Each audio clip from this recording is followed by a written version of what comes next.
Тұздалған қияр. Сәлем достар, бүгінгі видеода қысқа арналған маринадталған қияр дайындайтын боламыз. Барлық көкөністерді ағын суда жуып, залалсыздандырып аламыз.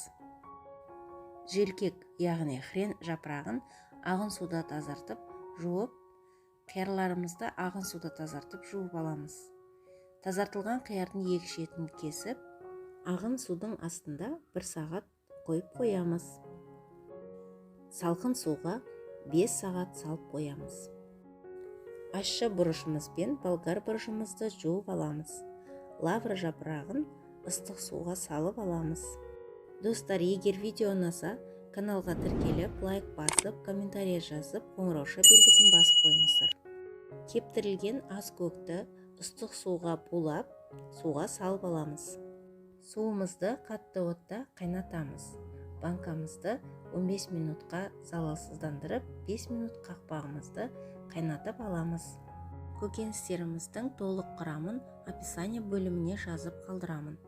Залалсыздандырған банкамызға хрен, ас көк, болгар бұрышы, ащы бұрыш, сарымсақ, қияр рет-ретімен орналастырамыз.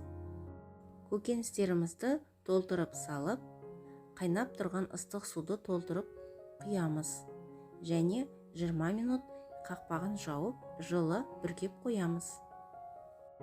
Өзіңіздің қалауыңызбен 40 қабат немесе сәбіз қосуға болады. Ас көктерімізді залалсыздандырып алу үшін 1 литр қайнаған суға 70% сірке суының 1 шай қасық қосып араластырып, ас көктерімізді жуып аламыз.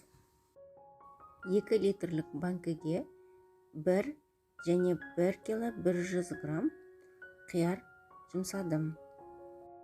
Мүмкіндігінше көкөністерімізді сыйымды етіп орналастыру керек. Қиярымызды 2 бөлікке бөліп салуға да болады.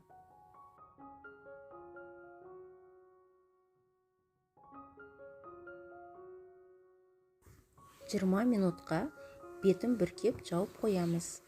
20 минут өтті, қиярымыздың түсі өзгерді.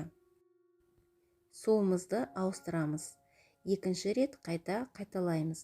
2 рет таза суды қайнатып, 20 минуттан жылы сақтап, суды төгеміз. Осы рецептпен дайындалған қияр өте қытырлақ болып шығады. Достар, егер видео ұнаса, каналға тіркеліп, лайк басып, комментарий жазып, қоңырауша белгісін басып қойыңыздар. Достар, сіздер өздеріңіздің ұнататын рецептеріңізбен комментарий бөлімінде бөлісіп отырыңыздар. Үшінші кезең. Банкаға тұз, шекер, уксус, лавр жапырағын саламыз. 2 литрлік банкаға 2 ас қасық тұз, 1 ас қасық шекер, қалауларыңызша қара бұрыш және шай қасық уксус құясыздар, және қатты қайнап тұрған ыстық суымызды банкаға құямыз. Қақпағын 1 минутқа жауып қоямыз. Арнайы банка жапқышпен жабамыз және жақсы жабылғанын тексереміз. Дайын болған қиярымызды жылы орап қоямыз.